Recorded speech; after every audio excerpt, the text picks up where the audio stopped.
So in conjunction with doing the bulkheads and getting them set up, I want to put in the cabin sole.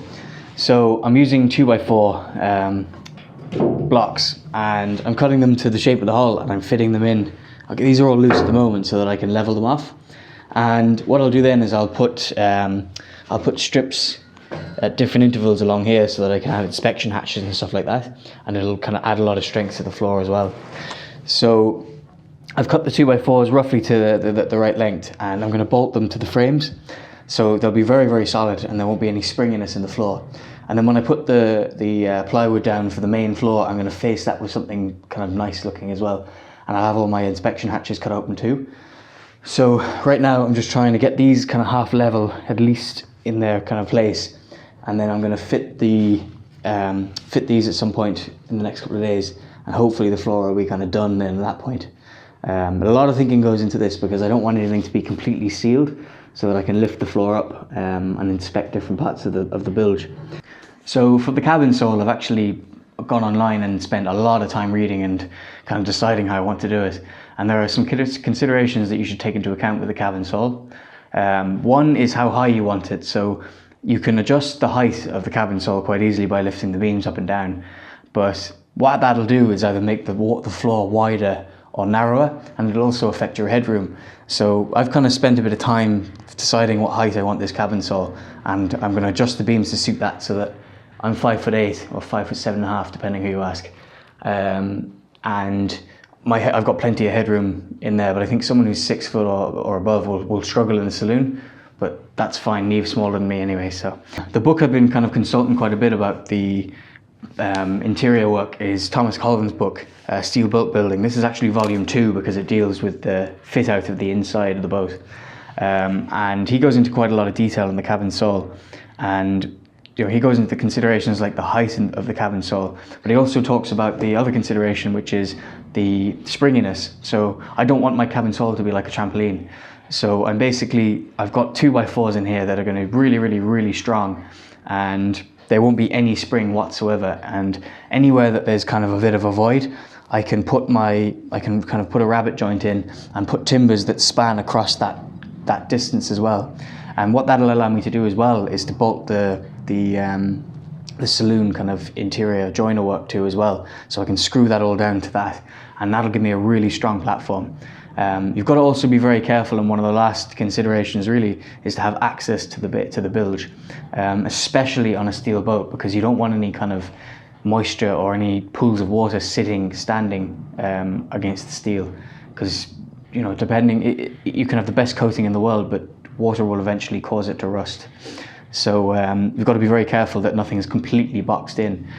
He goes into a lot of this stuff in the book I'm talking about, but there's a couple of diagrams here of how to set up that cabin sole. So this is actually exactly what I'm going to be doing. He goes into different ways. You could bolt the floor to some steel angle, or you can bolt it straight to the steel, or you can bolt the timber to the steel or on top of the steel. So you kind of just got to figure it out for your own boat. There's no hard and fast rule, and I learnt that over the last 6 months, that there are no specific rules about boat building. Just don't take any shortcuts. Now, when you are doing this, there's a few important things to remember. This is timber, and it is in a wet area, so it does need to be preserved, and that's the green tint on my timber. Is I've put some kind of a preservative on it, and it's quite smelly, but it should dry out over time. But I'm also going to paint it with 2-pack epoxy. I'm going to redo the whole bilge. I'm going to paint it white so that it's a lot easier to see into and clean. But one of the considerations is all wooden beams should be painted prior to final installation, and the laying surfaces against the steel should be well luted. By luting, he means basically sealed, so that there's no bare timber against metal. So I'm just going to use a sealant like Sikaflex, and I'm going to coat the timber wherever it's anywhere near steel, so that when it's bolted in, it should be a nice job. And that should as well battle against any squeaking, which I'm really worried about. Squeaking will drive me completely insane. So yeah, that's the Thomas Colvin's book that I've been spending a lot of time referring to, in the evenings, especially when I'm not sure about what I'm doing, which is pretty much every evening. So yeah, I'm going to basically drill my beams into the steel, and I'm going to bolt them in with carriage bolts all the way along. And yeah, that should be more than adequate. And then figure out where I'm going to put things, and then just put my beams in. And yeah, I'm just going to drive on with that now and see how far I get. This is the aftmost 2x4, and what I've done is there was a metal bar, kind of like you can see it there. So there was an L bracket, it was poorly welded on there, and I literally just hit it with a hammer and it fell off, so I'm glad I didn't use that. But anyway, I'm cleaning up that face there so that it's nice and flush. There were a couple of kind of drainage holes there because there was a tank in here, so there was plumbing fittings on there, but I've cut those off and this tank isn't going to be used anymore. And yeah, so I'm basically trying to clean that face so this sits kind of flat against this as possible. And then I'm going to drill probably 8mm holes and then use 8mm carriage, M8 carriage bolts, 3 inches long. Bolt these on, and then take it off again, and then do what Thomas Colvin says to do: lute all of the timber faces against the steel, bolt that on, and that'll be my first one. And then I'm going to build like a frame on top of this tank as well, so I can bolt through to the tank and use the top of the tank as like a sound surface to bolt the floor to. And then probably frame here as well, and then I'll put the bulkhead on top. I was originally going to put the floor against the bulkhead and sit it down on top, but I'm going to actually take the bulkhead out, build my frame, put my floor down, and then put the bulkhead on top, and cut an inspection hatch here so that I can get into the bilge to check that area.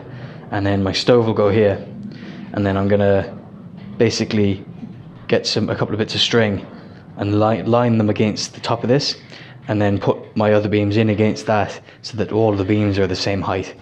Yeah, I think that's going to be really strong and going to serve us very well for the next 20-30 years. Something else that exciting is going to be happening soon as well. I'm actually going to put a stove here, a wood burning stove.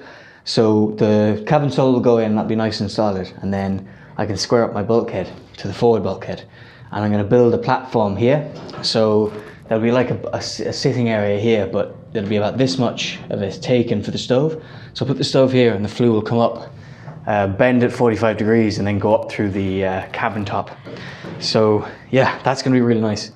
It's a 4.5 kilowatt stove, which should be more than enough, but like a small fire in a big stove is better than a big fire in a small stove. So yeah, that's a really exciting thing to be doing as well.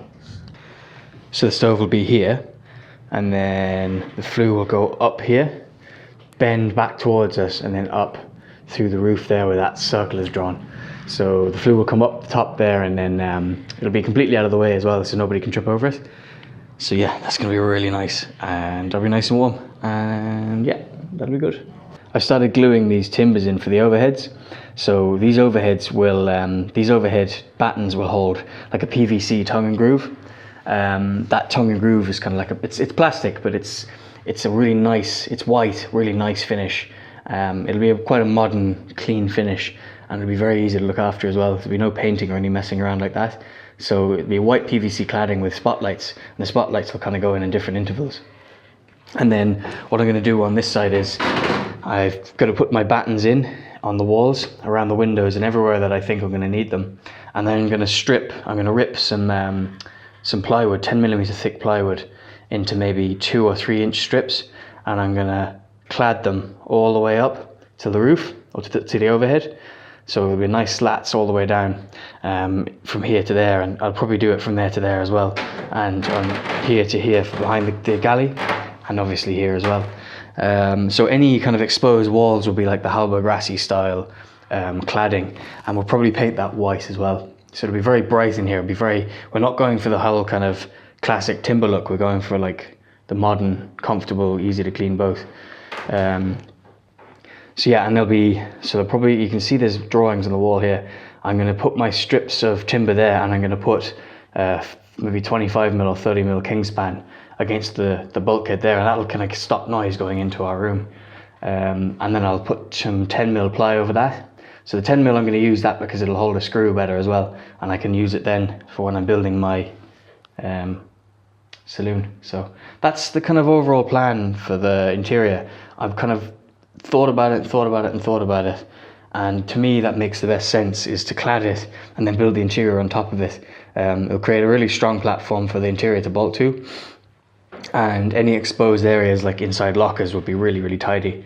I could just clad it with bits of plywood and trim it, but to be honest, I don't like the look of it. I'm going to go to that extra effort and do what I want to do. So yeah, that's the plan for the saloon. It'll come together over time.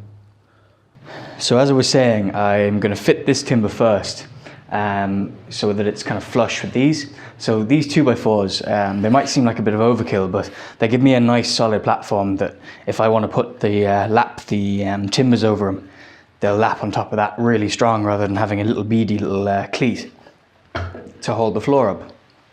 So yeah, originally I was going to use these bolted down to the top of the tank, down to here, and then have my floor sitting on top of that. But to be honest, if I'm any way out, say I'm 5 or 6 mil out on my floor and it's over this side, this isn't going to be as strong as this one, so I'd rather have that little bit of a larger target to hit.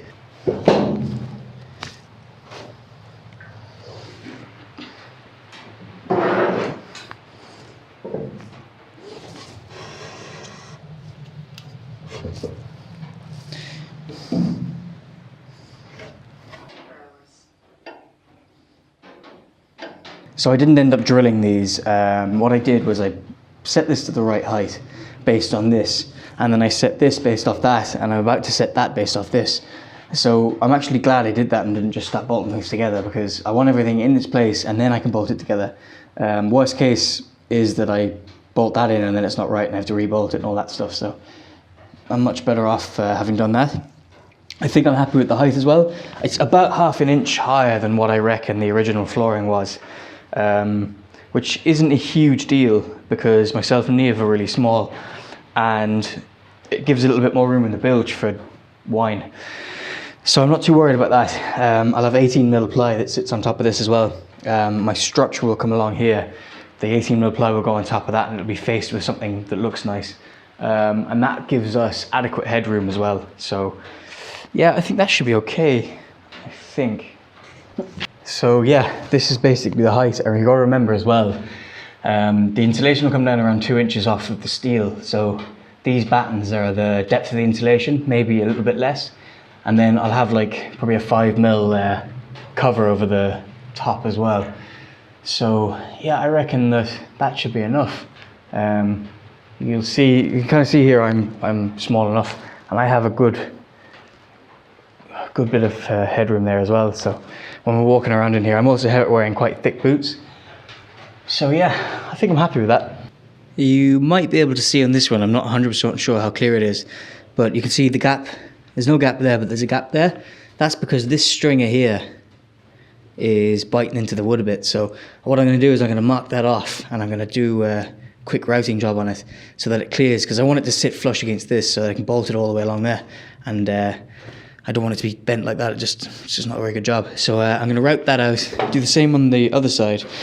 And on this side, you can see, you might not be able to see it, but it's not completely flush against the steel because there's bits of kind of weld and stuff against that face. So I need to get some grinding discs and give that a rub just on either side so that the timber sits against it. That should be a quick enough job. And then once that's done, these 3 timbers can be bolted in. And those timbers can be bolted on top, and then I'll put the flooring down, and then I'll put the bulkheads in. So that's coming on okay. So in recent weeks I made friends with another fella who's building a boat quite similar to Zora. She's a bit bigger, she's a Bruce Roberts as far as I'm aware, and his name's Bruce, and he's building a steel boat, and he's kind of at the similar stage to I am. He's actually further ahead because he's done all his insulation and that stuff kind of. So if you want to see what I'm actually working towards regarding like interior stuff and how the spray foam looks, it's definitely worth checking out his more recent videos. I've put a link to his channel in the description. It's Sailing Vessel Mistress. So I'll put the name, and it'll pop up card here, and I'll put the name in the description. But yeah, definitely give him a subscribe and check out some of his videos, and you'll see where I'm kind of heading with this too. So definitely check that out. So yeah, that's pretty much it from me this episode. One of the really frustrating things about working and living on the boat at the same time is the amount of storage I don't have. So I kind of have to buy as I go, and this is a bank holiday weekend, and all the builders providers are closed, and I can't get timber or bolts or anything. So I'm kind of stuck with what I have. I've used up all of the stuff that I have with me. I have to wait till they're open again during the week. But yeah, that's one of the more frustrating things about working and living here is I don't have a massive amount of storage. I can't fit a full sheet of plywood through the companionway, so I can't buy sheets and put them in the boat. I have to buy them to cut them to fit them. So that's a little bit of a challenge. So what I might end up doing is buying lots of different sheets and leaving them in my storage unit, which is about an hour away, and then I have to drive and collect it. But I'm going to work these things out as I go. You know, when I build another boat, then maybe in 30 years I'll know what to do. I'm just going to crack on, do a bit of a tidy up, get ready for the week, and get this video out. And I will see you in the next episode, where I'm probably going to be doing much of the same, working on the floor, fitting the bulkheads, hopefully have a stove in, so I'll do a proper episode on the stove, and getting my ceiling, my overhead ready for